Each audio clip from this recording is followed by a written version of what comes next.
Hello, everyone, and welcome back to the More Than Just Okay podcast. I'm your host, Jules Poole, and I'm so excited for this week's episode. Every week on this podcast, we discuss a variety of topics concerning life and faith. It doesn't matter who you are or what you're going through. I promise this place is for you. What's up, everyone? It's been a minute. Last week, we had the very first guest, real guest, on the podcast, my sister, JK Poole. We had so much fun coming up with the topic, researching and planning it for you guys, and then also getting to film. Thank you so much for just all the love and support we received from it. It was lots of fun. 2 episodes ago, I mentioned how I was going through some personal stuff, just wrestling with the Lord a little bit and struggling with some lies. And so I wanted to have an episode solely to talk about it and share with y'all about that. And so I'm really excited. That's this week's episode. We're going to be talking about doubt and wrestling. And I have been praying a lot about it. I have been researching and planning and talking with people in my life that are far more wise than me. And I'm just really excited to share this week about that. I know that it's relevant for me, so it's surely relevant for lots of the listeners listening in. So I hope it will bless you. We're going to be talking about the enemy and also wrestling and what that looks like. So before we dive into that, I just want to share a little bit about what's going on in my life, about the podcast and that kind of thing, because last week was a little detour from the typical. So if you hadn't noticed, I am using my hands a lot more because I don't have a handheld mic. I got these really awesome high-tech mics that clip onto my clothing. So if the audio sounds a lot better, that is why. Thanks, Dad, because I would not have any idea what to do with mics, but he got me them and they're really awesome. And if you hear a lot of things, like it's probably picking up on like sniffles and stuff, please just ignore it because I don't know what to do about that. Things going on in my own life. I got my email of acceptance from the University of Alabama. So I got into my second top school, which was just huge because it really is an answered prayer. I have been writing that down and praying about it almost every night and just being like, Lord, please let me get in. And he did. And I just want to praise him for that because it really is an answered prayer. I got into Alabama.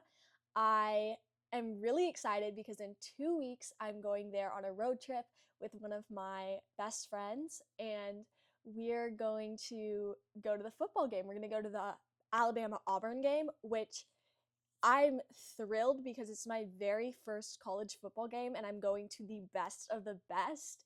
And I feel like every other game after is going to be a letdown because how could you ever top Bama?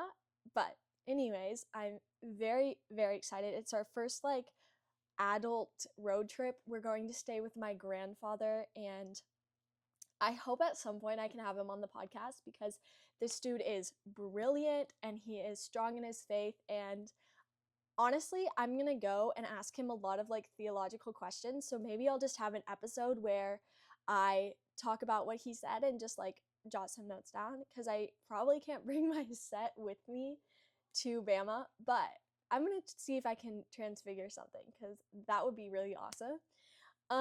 The week before that, so that's Thanksgiving week, I'm going to A&M with my 2 cool aunts and my cousin, and I'm going to tour and just see how it is. I'm probably going to be really conflicted going to my top schools back-to-back weekends, so I'm just praying that the Lord will be like, yeah, this is life's for you, and this is not, and that kind of thing. So, and also just that I will get into A&M because I have not heard back from them yet. So we'll see. Another really awesome thing that happened this week, I have been doing a healing program. I don't know if I've talked about it on the podcast before, but I've been doing it for the past 12 weeks with my church. It's called Regeneration. And yeah, it's basically just a healing program and we go through the steps of healing, long process. there's this really awful thing we have to do called inventory, where you write down literally everything that's happened to you, like sins done to you, harms by you, all the things, and resentments. And it's heavy, but it is so worth it. And this past Monday, I actually had my commencement ceremony. So I finished that program. There were lots of tears shed. It has been a huge blessing, and just, I'm really sad that it's over. I think that I did it sophomore year, so 2 years ago when I was 16, when I had been going through like the eating stuff and feeling really depressed and all the things. And so my parents put me in it, and I was like, yeah, you're putting me in it. I'm not going to do anything. I didn't really put my all into it. And I think I learned a lot and the seeds were planted, but I had so much growth this second time that I did it, and just learned a lot more that I didn't learn the first time. And so it was such a blessing. And then also, I got to share my testimony on Monday, and just looked back on the photos and saw my picture of when I did it when I was 16, and I was like, man, this girl would have to go through a lot more brokenness, and like have to get really down there and just like reach the bottom before she would go to the Lord. And just like seeing, like, man, that is really sad. And it was like, dude, that's sad. But then getting to see, like, man, how the Lord has actually really changed my life and brought me close to him is so beautiful. And just, I think the main thing I learned from the Regen program was, I think the Lord definitely was telling me that I had a lot, I had to, I had a lot of stuff. Sorry, I'm trying to articulate my thoughts. I had a lot of things in my life that I had never worked through. And so he was like, let's work through it, let's be vulnerable. And it really helped me a lot, especially even on the podcast, to remember like how much authenticity matters. And so, yeah. And then he also was just like, man, you got to come to me and learn what it is to like abide in me and have me as a daily part of your life. Because I think that I went through the motions a lot, but I didn't know how to just have him as my best friend in like not just the chaos of the life, but also in like the normal everyday, which we talked about last week. But it's still like, it's still a growth, and it's still me trying to seek the Lord even deeper, and just like things like that. So Regen was so helpful, and I also made a lot of sweet friendships from it. So I was so blessed by it. And yeah, I think if anyone has an opportunity to do something like that, it isn't just for people that have gone through something like a huge event in their life. Like, yes, that is partly what it is, but even as myself this past summer, when I was like, I feel like a new believer and I feel like I have a lot to learn, it's like those kind of things are so informative, and just like amazing for your faith. I highly recommend. Me and my sister did it, and it was beautiful. So yeah, commencement for Regen, awesome. That's kind of all that's been going on in my life. For this podcast, I wanted to incorporate something special and like kind of like a segment into every week of the podcast, because I wanted to spice it up a little bit. So I am a huge advocate and like proponent for listening to worship music and gospel music every part of your life.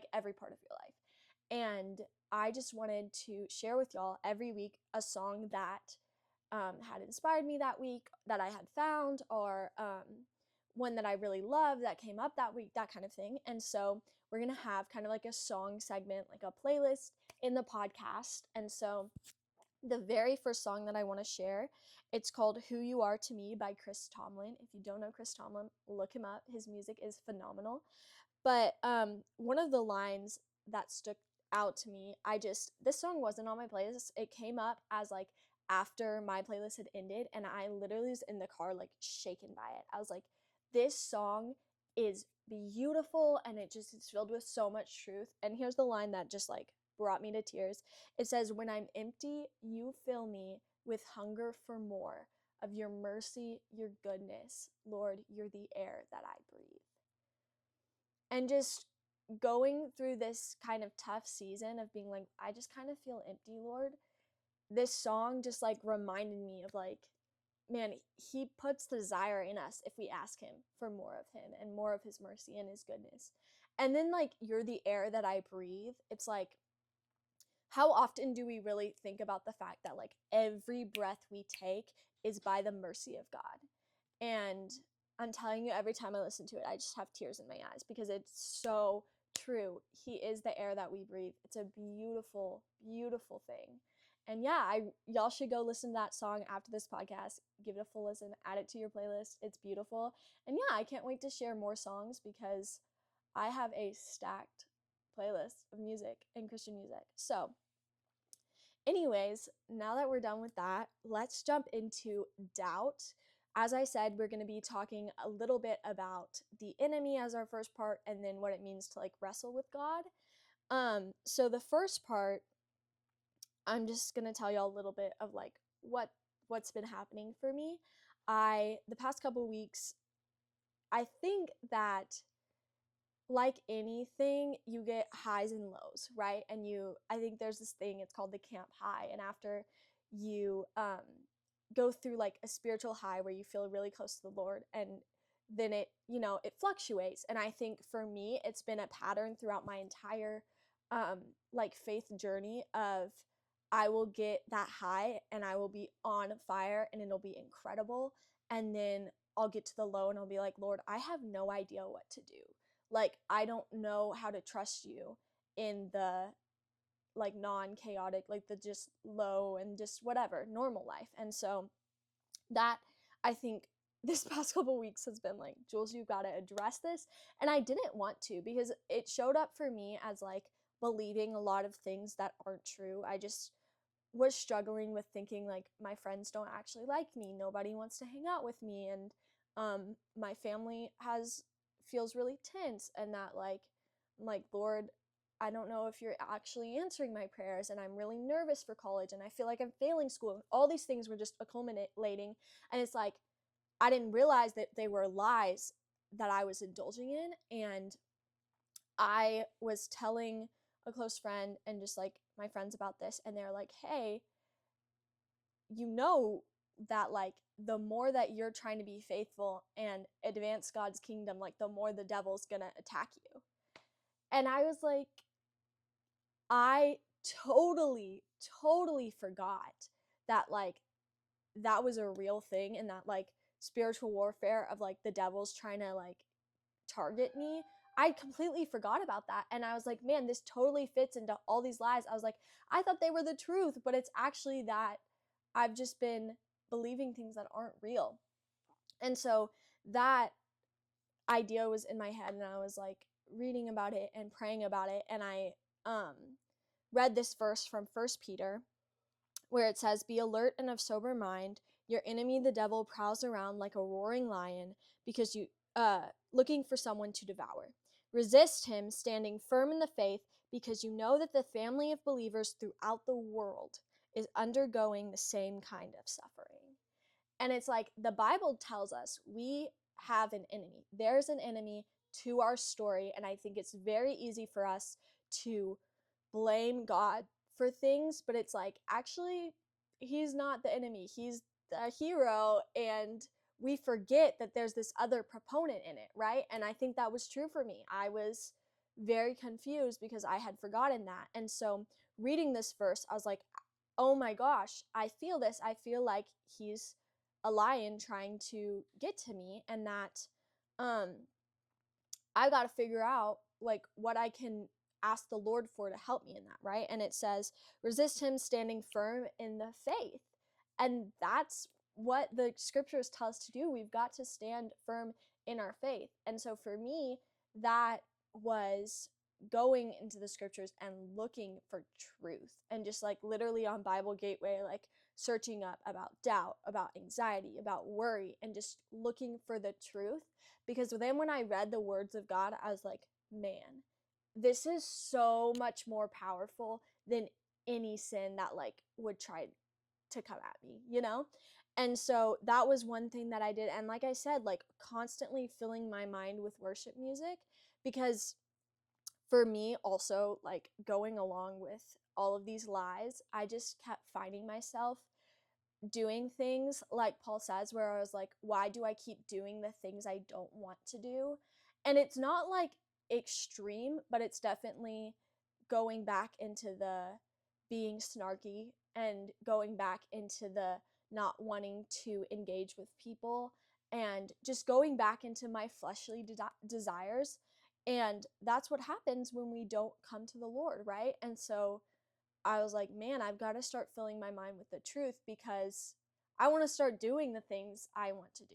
And that's just how our flesh works. Like, that's, we will never be perfect, and yes, we will always continue to do some things that we don't want to do.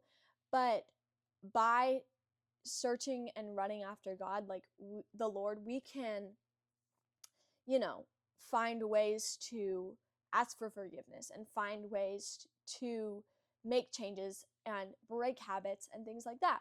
So that was something I really desired for myself, because I didn't want to keep living and feeling like I'm telling you, like, I would just break down in tears and just be like, why I don't want to keep doing this, but I do. And it's just like, that's how our broken world works, but God is stronger than it. And so I started praying a lot and just praying with conviction, because that, I mean, praying with conviction is so powerful as well. And like, I reached out to my friends and was just like, hey, I have been going through something, and like, I need prayer sent up. Like, I need a shield around myself.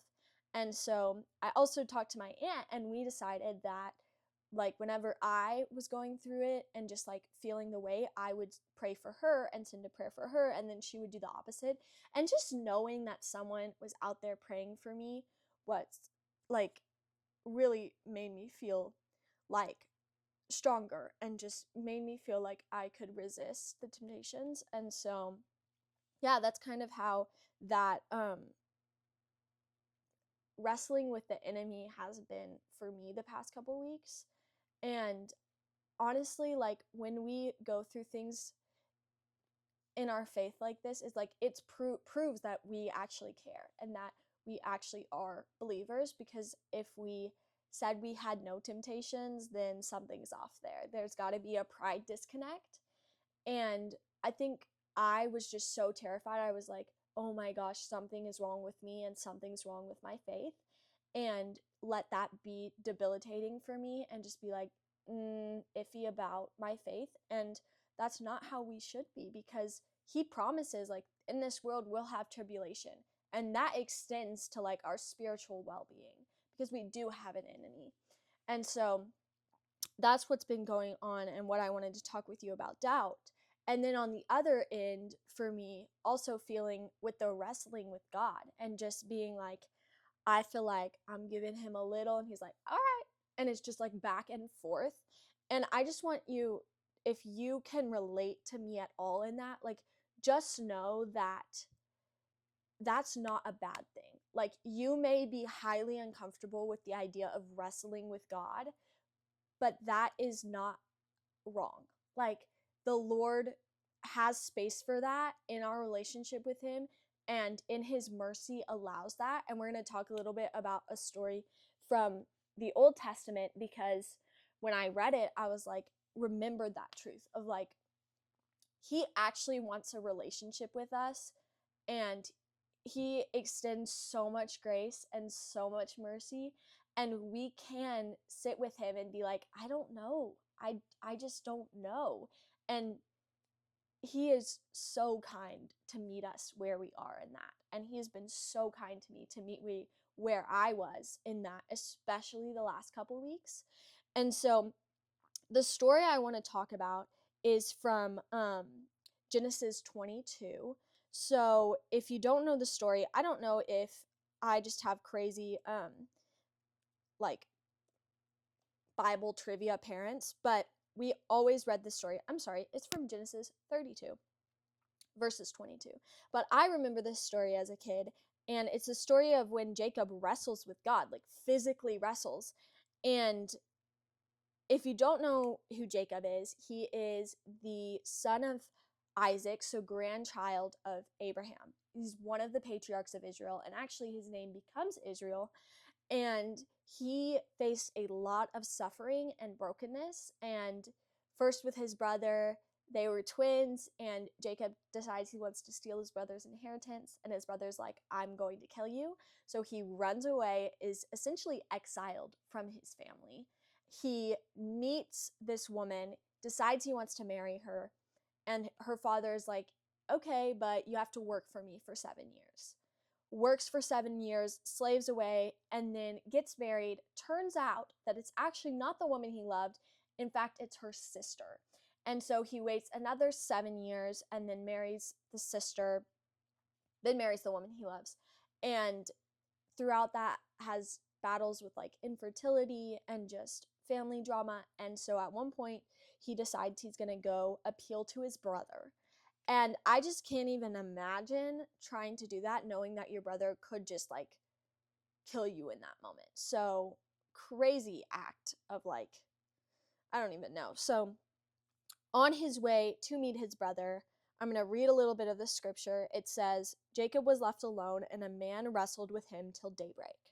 When the man saw that he could not overpower him, he touched the socket of Jacob's hip, so that his hip was wrenched as he wrestled with the man.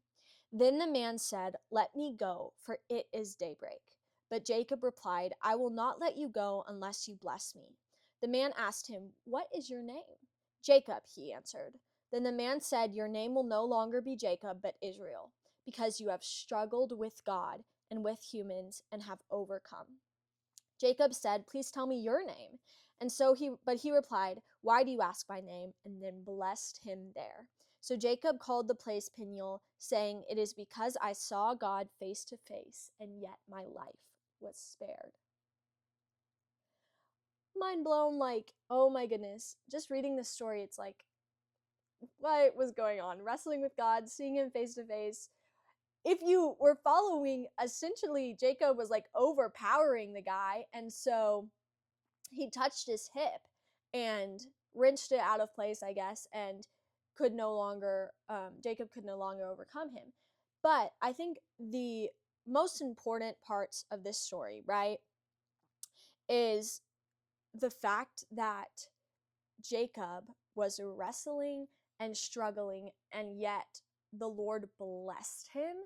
And it says, You are blessed because you have struggled with God and with man and have overcome. And I think for us, it's hard to see the other side of things. And for me, feeling like wrestling with God, like how could that be made into a blessing?